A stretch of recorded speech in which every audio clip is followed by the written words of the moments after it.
Hello, everyone, and welcome to another community conversation.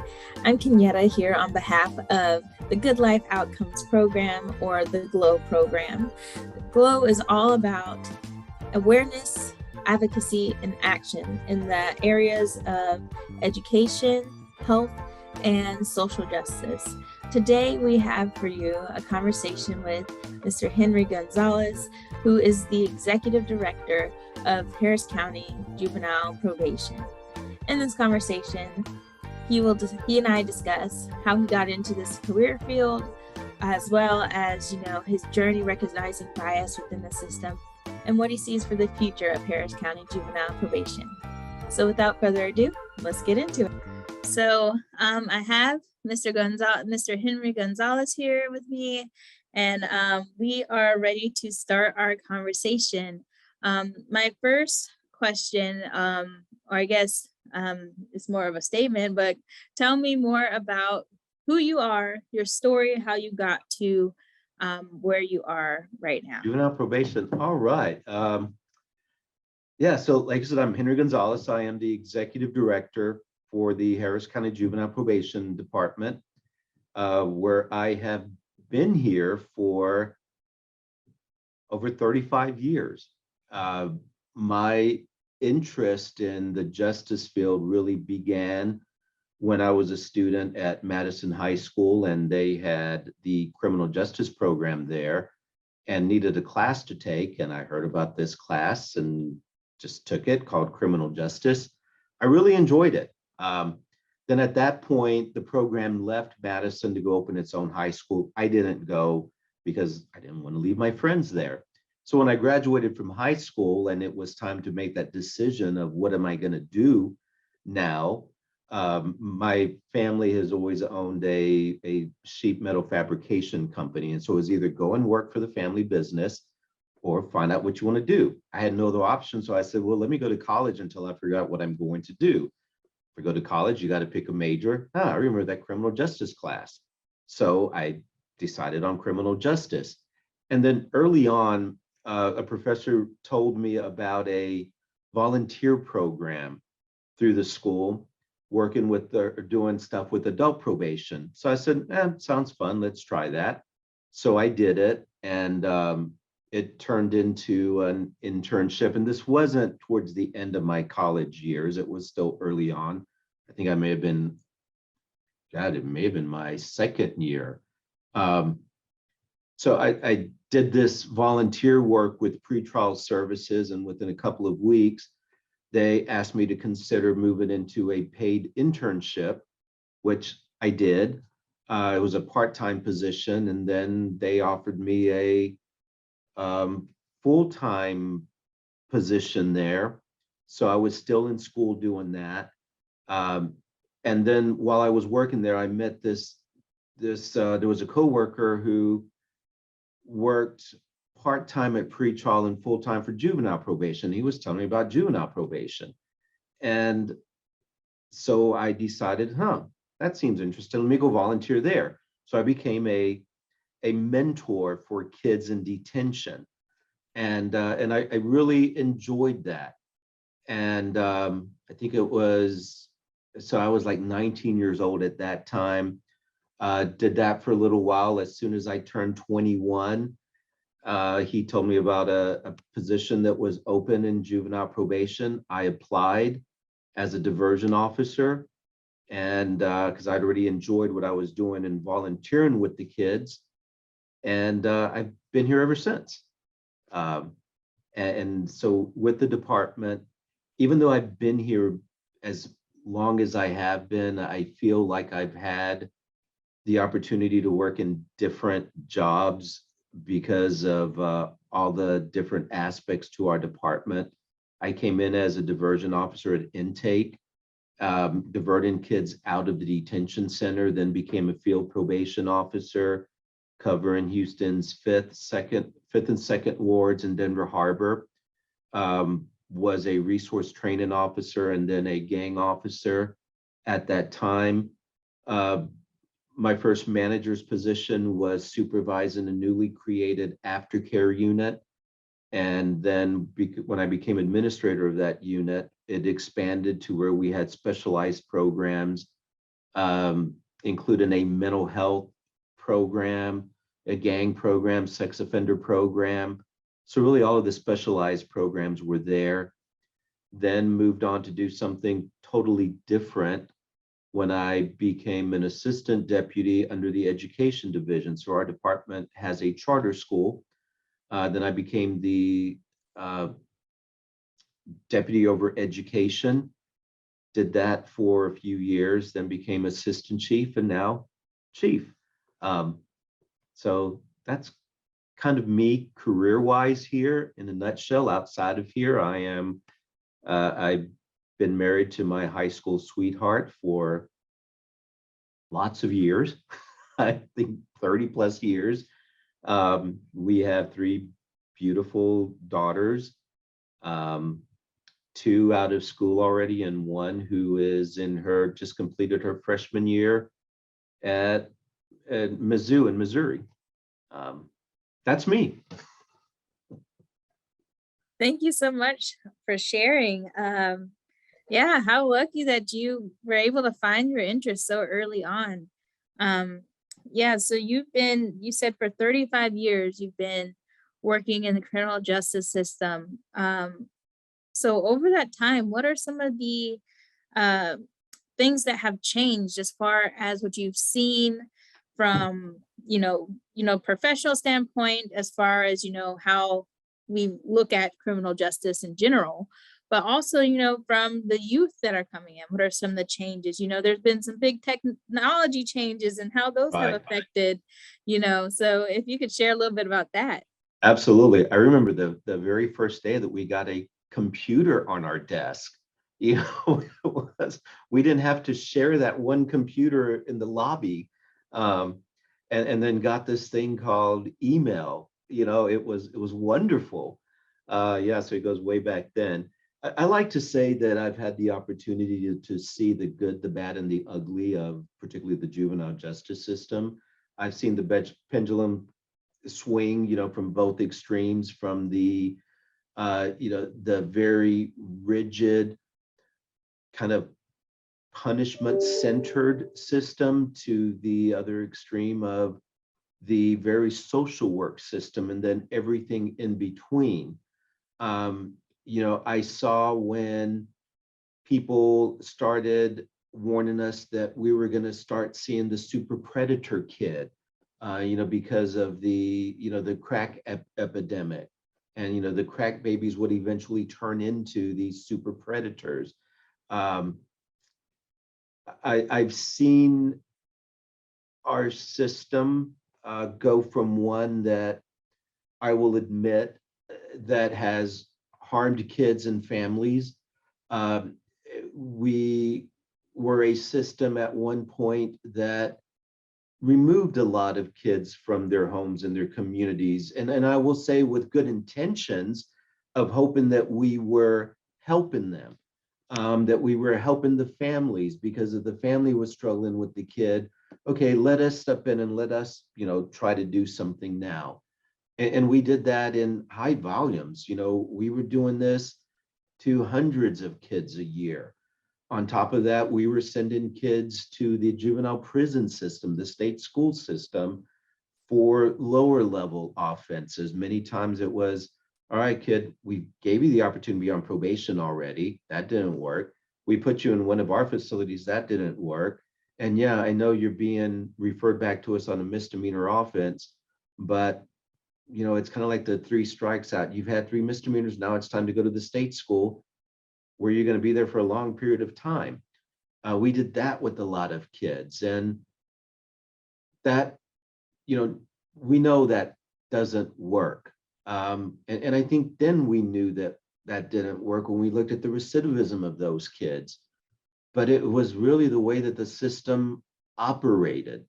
And I think we allowed ourselves at that point to become one of those systems that practice that, I told you so, I warned you, you didn't do this, now there has to be a consequence.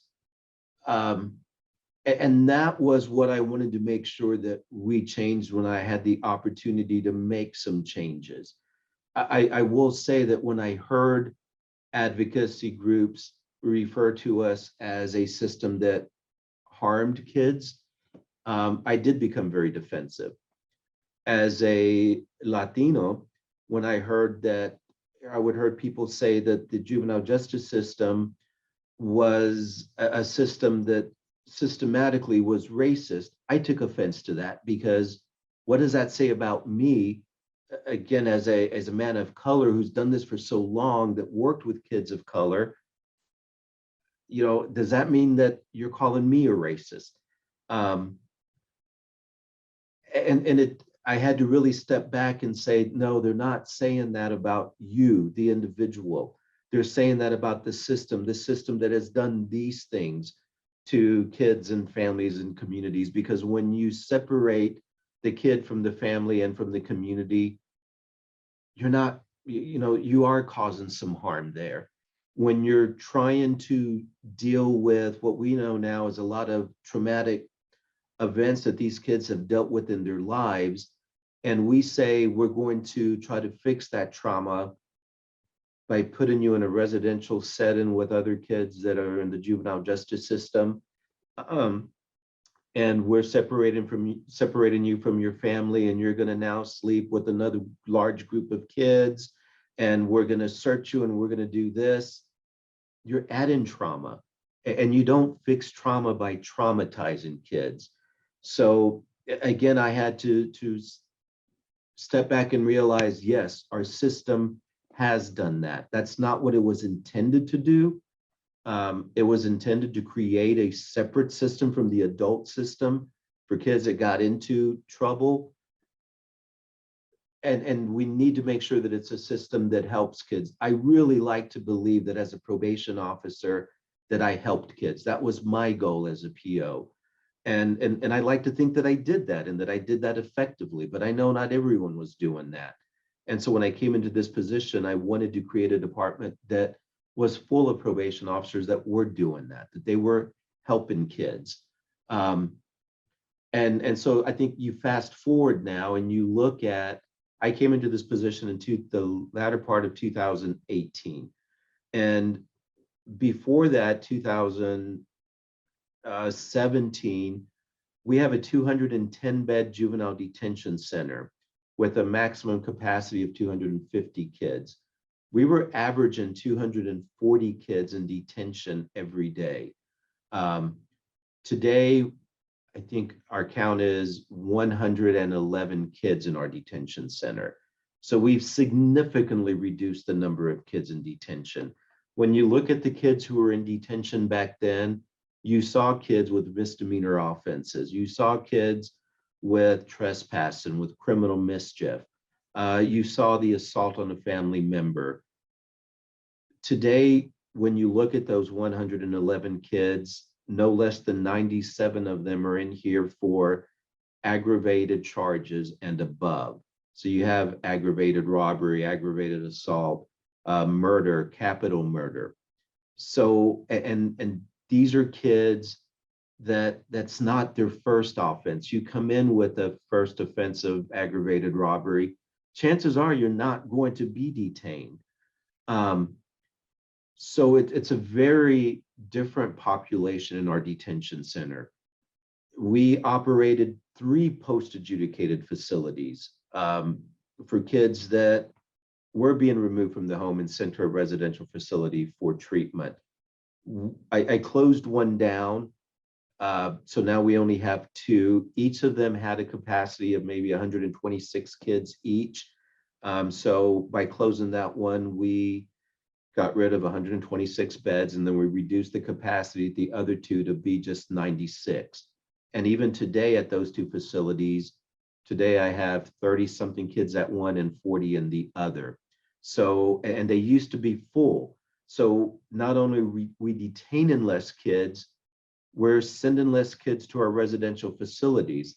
And the kids that make it to our residential facilities are those that are being detained. So it gives you an indication of what the offenses for those kids are. And so we're really trying to address the issues and those risk factors that got them to that delinquent behavior. The building that we shut down, we are transforming right now to turn it into a community-based service center. What I want to do is to let our courts know, I understand why you are removing the kid from the home. You want intense services. What I want to show is that we can provide those intense services in a community setting during the day, but the kid goes home at night to sleep and then he comes back the next day. I like the idea of taking a building that was built to lock kids up to now it's a building that is being used to prevent kids from getting locked up. What I'm also focusing on is that the people that are there providing these wraparound services for the kids are from the community and not from our staff. Because I think that's very important, because those resources and those supports for the families need to be there for them when they need them and not be dependent on being involved in the juvenile justice system to get those services. The number of kids that we've sent to the state school, again, back then, it was maybe 300 kids a year being sent there. I think last year we may have sent 60 kids to the state school. So we're really focusing on the community and keeping kids in their community and really making it community focused. I want it to be where the kids aren't the juvenile justice system's kids. They remain the kid of their community, for it to be not Henry's kids, but Third Ward's kids, Fifth Ward's kids, Cypress Station's kids, and that they remain a part of that community and not a part of, let's say, ours or the state schools. So I think that's the biggest change that I've seen. And really a lot of what I'm trying to implement are those things that I really enjoyed doing as a probation officer. Because again, I like to think that it really helped kids. And that's what I want our department to do, is to help the kids and the families so that they can be, I hate to use that cliche term of productive members of their communities, but that's what we want them to be. We want them to, while they're kids, to be the kids that they are, not to be a delinquent. We want them to be a successful student, and let's give them those opportunities that perhaps they haven't had, which kind of led to their involvement with the juvenile justice system. Again, it's addressing those risk factors that are there and seeing what protective factors we can implement. Yeah, and so what are some of those factors that contribute to, youth getting involved in the justice system? Yeah, good question. One of the opportunities I had when I was a probation officer working out of the Fifth Ward area, I was in my 20s, not married, no kids, but somehow I became part of the PTO at Wheatley High School. And then through attrition, and that was only because I was in the school so much, representing my kids and advocating for them. If a parent couldn't go to the parent-teacher conference, there I was going. If a parent wasn't enrolling their kid in school, I was going and enrolling. So they saw me so much that they recruited me to be a part of the PTO as a community member. I don't live in the community, but I'm out there. So I did it. Through attrition, somehow I accidentally became the PTO president of Wheatley High School. And I think that gave me a lot of insight. I remember, because part of what I was doing at Wheatley was also I had agreed to do just some informal groups in their alternative classroom. And so one day after a PTO meeting, the ESL teacher, English as a second language teacher, approached me and asked if I would go and meet with her group, her students, and like I was doing in the other class.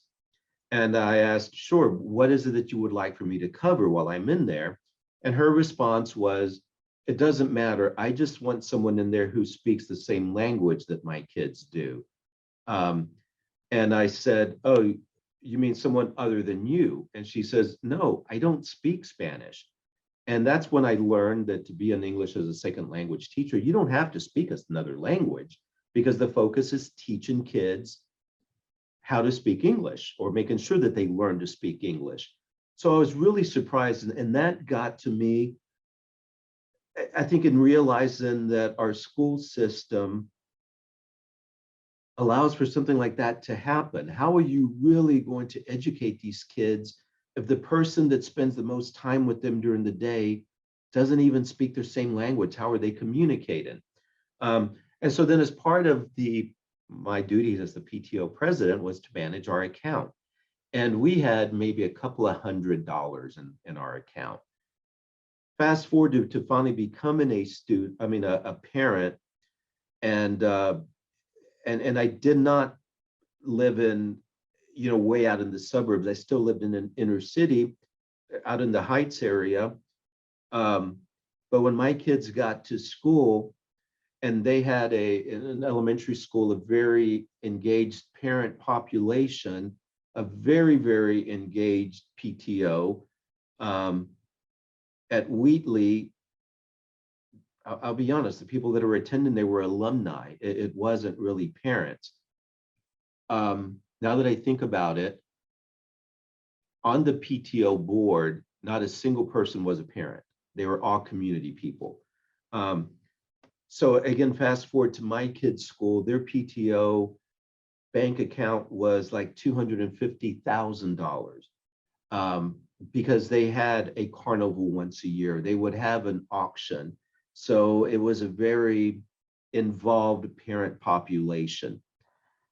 Then again, as a probation officer working in that part of town, or those parts of town, compared to what my kids had, kids weren't allowed to take textbooks home in the areas that I worked as a probation officer, because they were afraid they were going to lose their books. So homework, if anything, was a worksheet, but they typically didn't have homework. My kids' school, because of their PTO money, each classroom got 2 sets of textbooks, one for the kid to take home and keep at home, and one for the classroom. Therefore, you didn't have to carry your books home for homework in your backpack. You had them at home, and then you had your set there. That's not equity.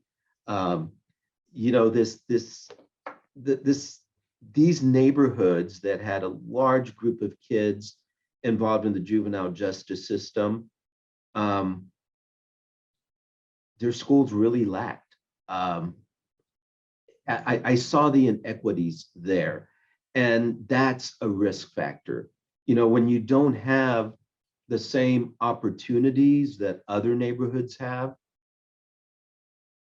there's always going to be that all-American dream that we all have. I want the house with the white picket fence. I want the car. I want a job. I want to be able to, I want that TV. I want all of those things. But if I'm not given the opportunities that enable me to get the resources to get those things, it doesn't mean that I'm not going to want them and that I'm going to give up on them. All it means is I'm going to find other ways to obtain those. And that's, as humans, that's what we do. So again, from those very basic risk factors of education, the other thing I noticed in working there, when I compare it to where I lived or where I grew up, in the Hiram-Clark area, is we had opportunities for jobs. We had neighborhood grocery stores. We had, you had places to go work. In those areas that I covered, there was, let's say, between Fifth Ward and Denver Harbor, one major grocery store, and that was Fiesta. But Fiesta was on one side of the railroad tracks, where that was the divider between 2 communities.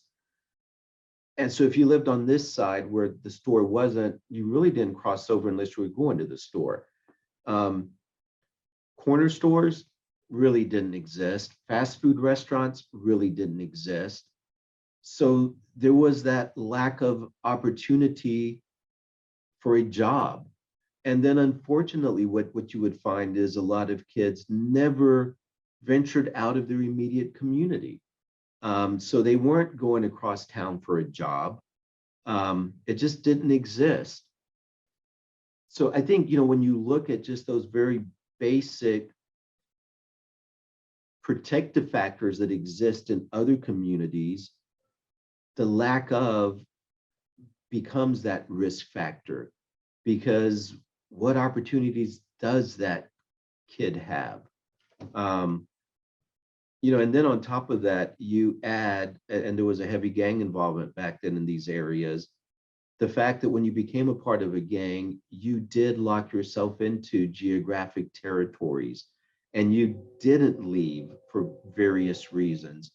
And when you commit yourself to those limited boundaries, then you do limit yourself to opportunities that do exist elsewhere. Now, you look at these same communities and things are changing there. There are grocery stores now, there are fast food restaurants, there are job opportunities. But the unfortunate thing is also those populations are changing within those geographic areas. And when you look at where they're moving to, then you see that kind of desert of resources there as well. So again, I guess in answering that, and what were those risk factors, it's those very basic ones that I think every kid should have: education, and again, just those opportunities to be productive, to get a job. And then you've got the other ones as well, to where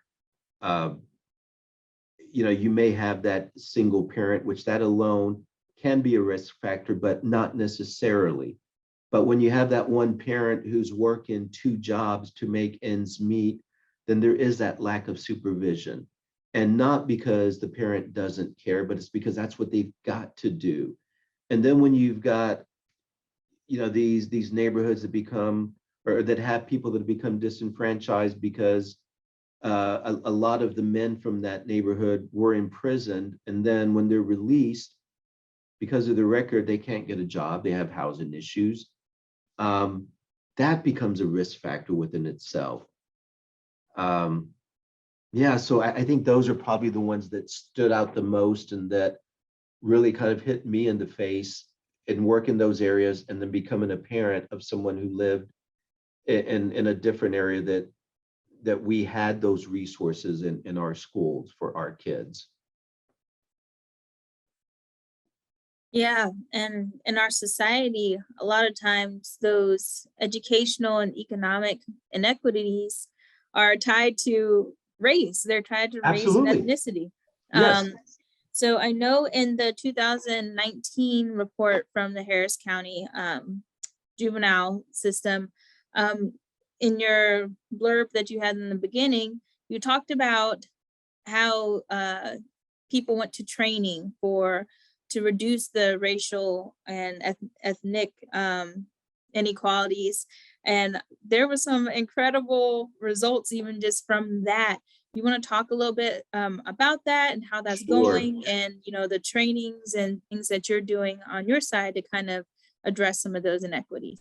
Absolutely. So one of the things that I did is I started to take what I'm going to call deep dives into our data. I wanted to see, because again, keep in mind, I've been doing this for so long that I was kind of in denial that our system is, that there's racism in there, that there's inequities, because, I lived by that. No, I treat everyone the same. Which, yeah, rah, good for you, but that's not equity. But I had to learn that.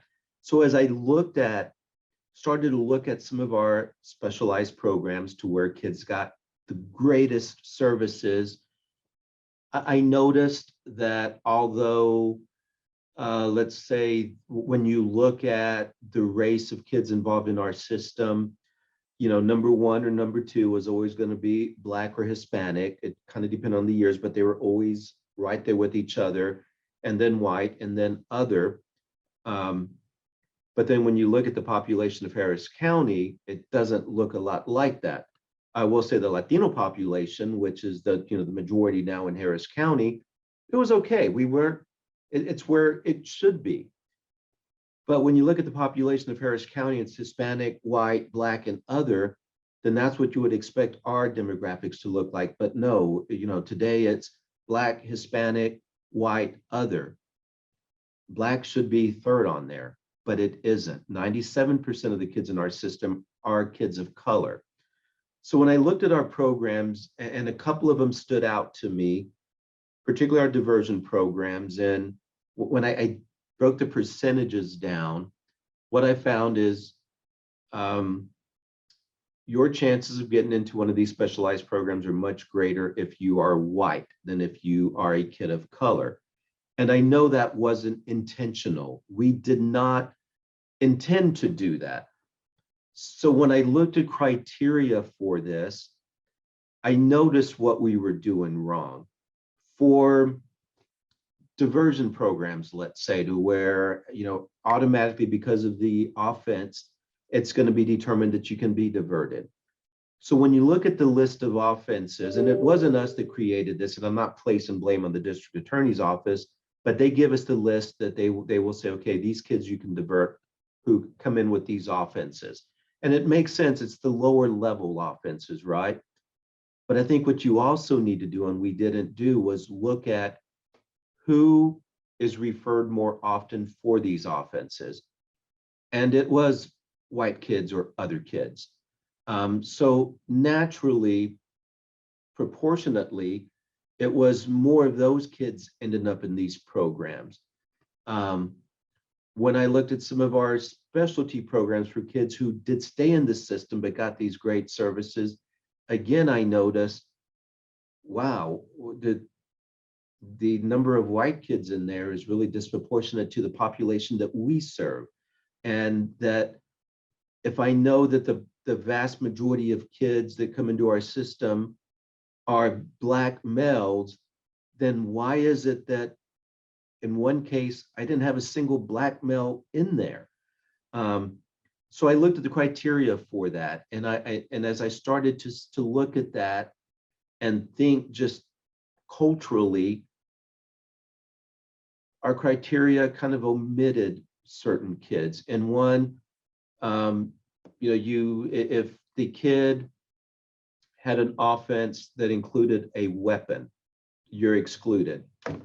Well, the vast majority of kids who come in with weapons offenses, unfortunately, are Black males. So we kind of struck all of them out, or a good percentage of them from coming into this program because of that. But again, that wasn't the intent. Now, I will say that some of this was criteria that was set by the state because they're specialty courts and they have their requirements, but I can make adjustments to that. I can say, we won't be a specialty court, we'll be a specialty docket. I looked at criteria saying that the parents have to willingly want to be engaged in this. It's not the easiest to do with everyone. Some unfortunately just aren't going to trust us. So when we say trust us, let us help you and get engaged with us, a good percentage of certain cultures are going to say, nope. So we omitted them. We had to do something different. So with the diverted kids, I got with the DA's office and brought that to their attention, and they were shocked by that. And so we expanded the offenses for diversion to where now practically every misdemeanor is eligible for diversion. And a good number of the lower level felonies are eligible for diversion. So whereas before we had 80% of the cases going to court for misdemeanors, 20% for felonies, because of our work with the DA, that's swapped to where now at least 80% of the kids going to court are for felonies, and really less than 20 are for misdemeanors. And those misdemeanors are going to court, it's only because they have multiple offenses. And so with that, the kids, the group being diverted now, you had more kids of color in there. And so that helped remedy that. Same thing with some of our specialty courts. Let's look at our criteria that excluded that. Again, not intentionally, but that was the unintentional consequence. And let's fix that. And we have. Again, with one of them, I looked at, the very last criteria, and the team will make the final decision on who comes in and who doesn't. And with one of them, I looked at the team that was making those decisions and noticed the group that's overrepresented by our kids isn't represented in this team. Again, I know I will, say with full confidence, the team wasn't making decisions based on race. But when you look at that, it's hard to defend that, So again, after taking that deep dive and looking at our data, we made those changes. And quite honestly, they were very easy ones to make.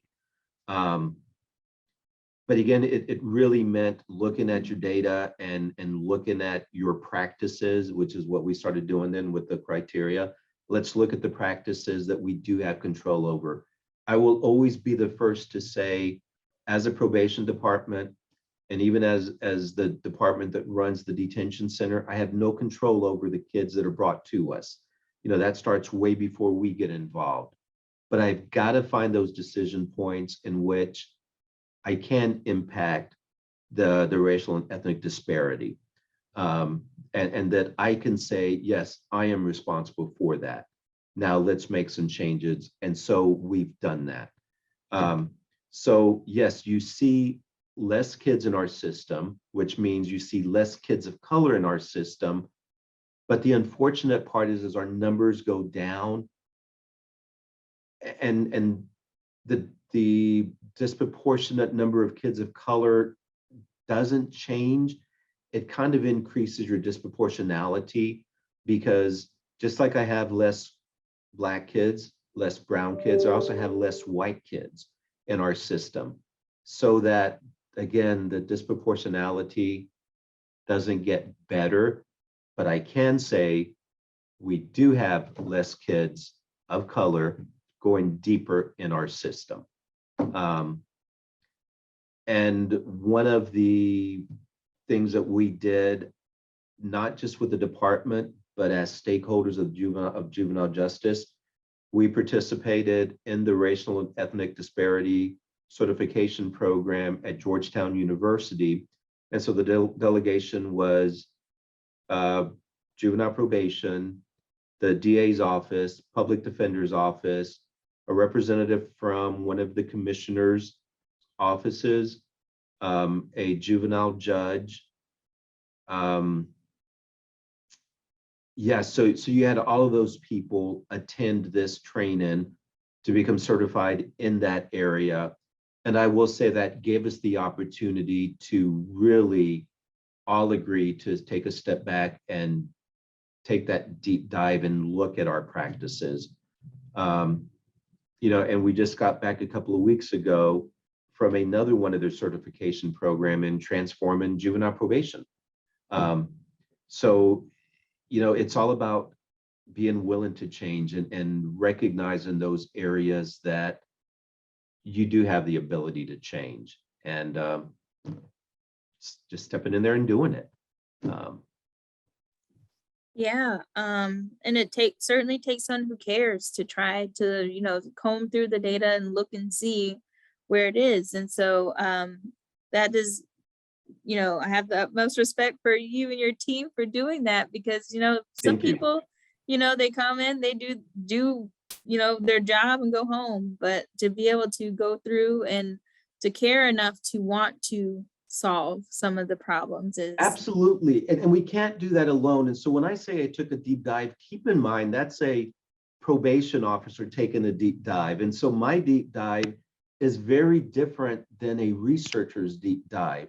So we've worked very closely with the Texas Policy Lab at Rice University and with the Annie Casey Foundation and their researchers and their data analysts, and gave them our data so that they could take that deeper, real dive that, again, it's not a probation officer's dive, it's a true researcher's dive. And they gave us stuff that, of course, I'm first going to say, no way, that can't be it. But no, yeah, the data speaks for itself.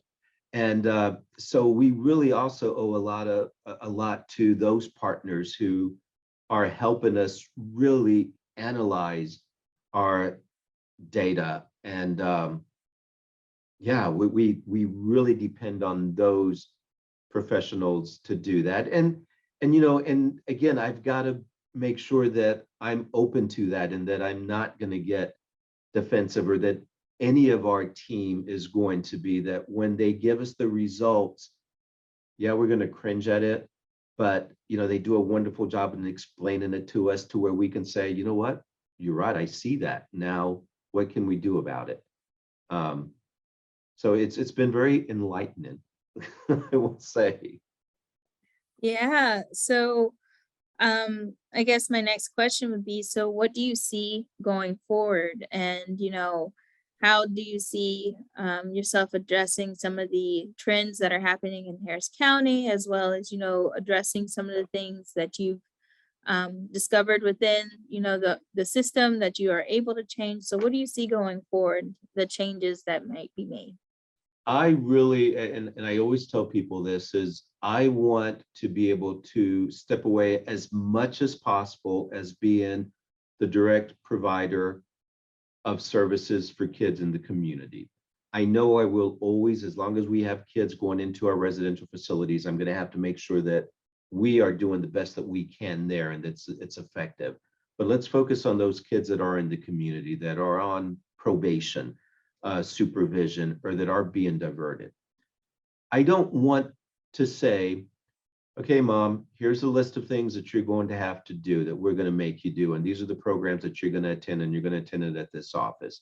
What I envision happening is that if this kid lives in Third Ward, that I can say, and let's say if it's a diversion case or even a supervision case, that I'm going to reach out to Change Happens, and I'm going to say, all right, I've got this kid that's involved in the system. He's yours.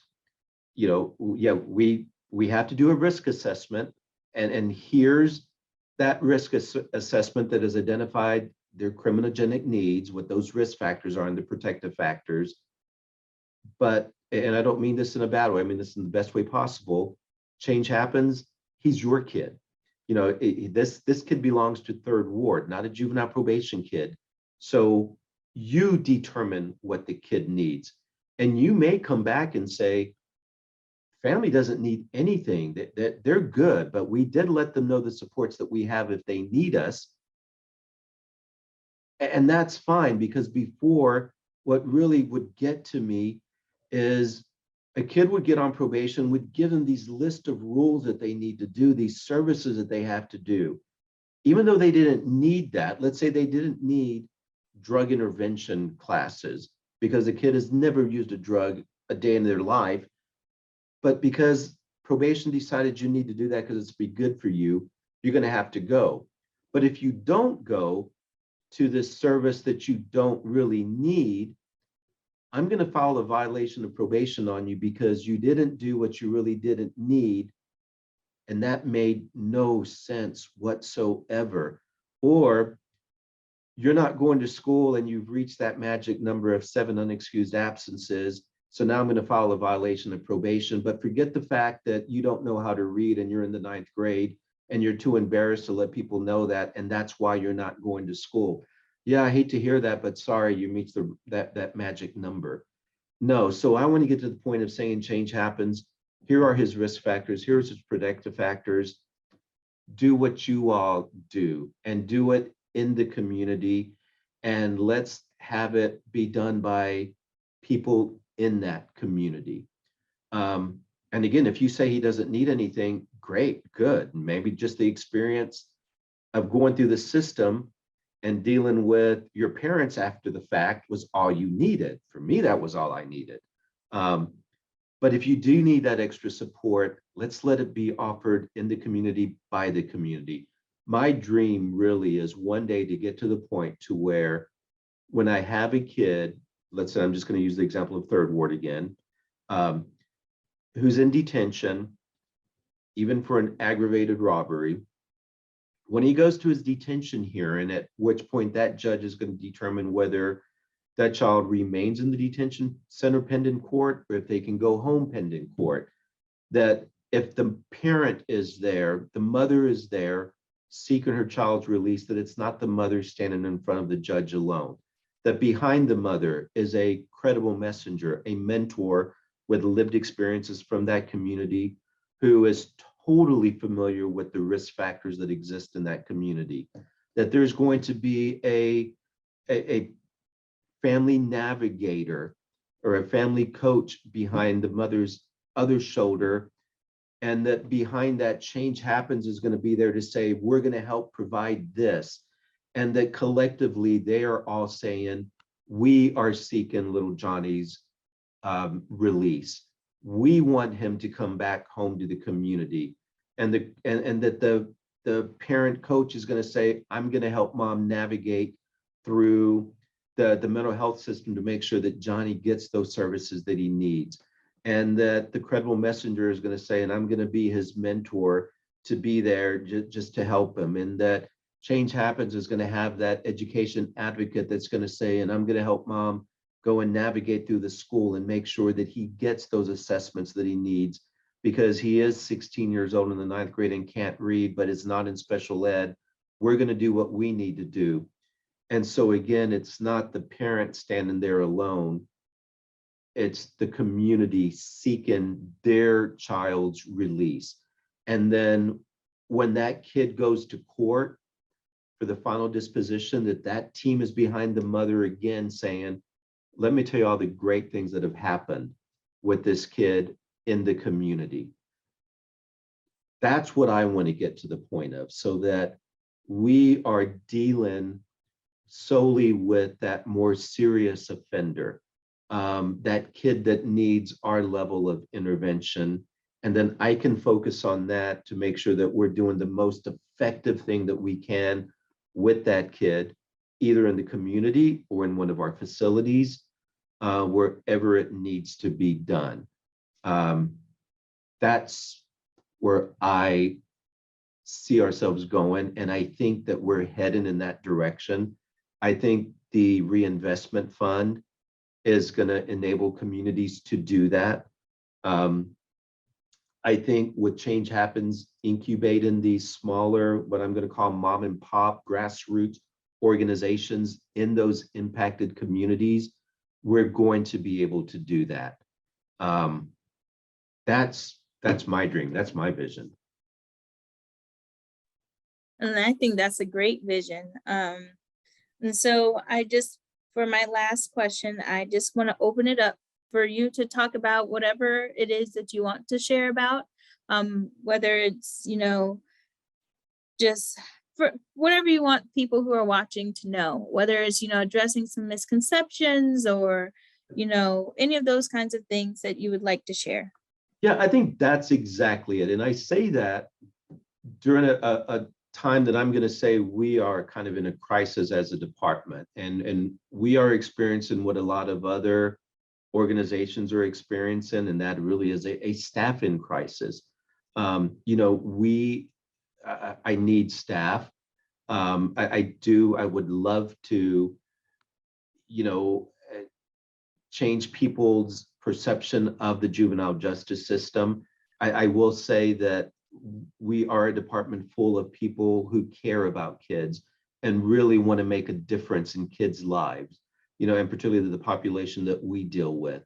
And I don't have enough of those people.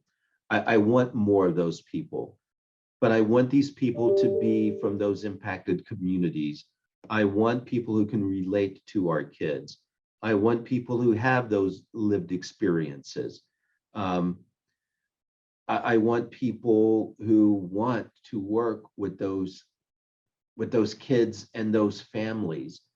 And I think in order for me to recruit those people and to get them to want to come in, that they have to truly believe that it is a system that can help kids, and that it's not a system that that's going to harm kids. We have the potential to harm kids, but with the right people in place, we're not going to do that. I know if I was looking for a job and someone said, oh no, that company hurts people, I don't want to go there. So I want people to become a part of our system, to do the good things that we are doing and the better things that we want to do. And I know, again, I know there's people out there that want to do that. And then so I think my appeal is to them of come and be a part of our transformation, be a part of helping these families make a difference with these kids, play an impactful and important part of these kids' lives. That's what so many kids want. That's what they need.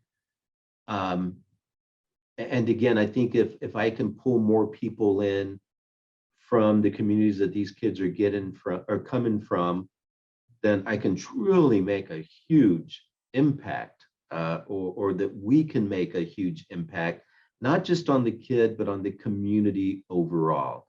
And then I think we truly become a community-based department, a community-focused department, because we are the community. We are a part of the community. And that's really what I want. Again, when I started doing this in this position, and people, I couldn't understand why, when I'm being left out of meetings and I'm asking people, but why? Well, Henry, you're not a part of the community. And I didn't know how to take that. Is it that I'm not a part of the Harris County community, the city of the Houston community, the inner city community, the Latino community? Which part of that do I not fit in? And it became, well, because you're the executive director of the Juvenile Probation Department. No, I don't want us to be seen that way. I want us to be seen as part of the community. And I think if our department looks like the community, then I'm hoping we'll be accepted as part of that community. Yes. Thank you so much for sharing today and kind of giving us an inside look of, what's going on with the juvenile system and the work that you're doing to transform the system and make it more equitable, and, a system that helps, the children that are, that have to go through it.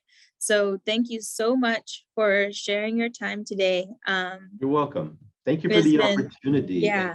And I've got to say thank you to Change Happens, because you guys, I don't know if, how many people are just aware of how much you all do with our kids in the community, in our facilities. You all are what I want our department to become, is that community-based organization that is taking these kids and making them yours. And I think you all are a model organization that is exactly what we need throughout Harris County. So I appreciate the opportunity that you gave me to talk about this. But again, I thank you all for really giving me the opportunity to make this happen with everything you all do.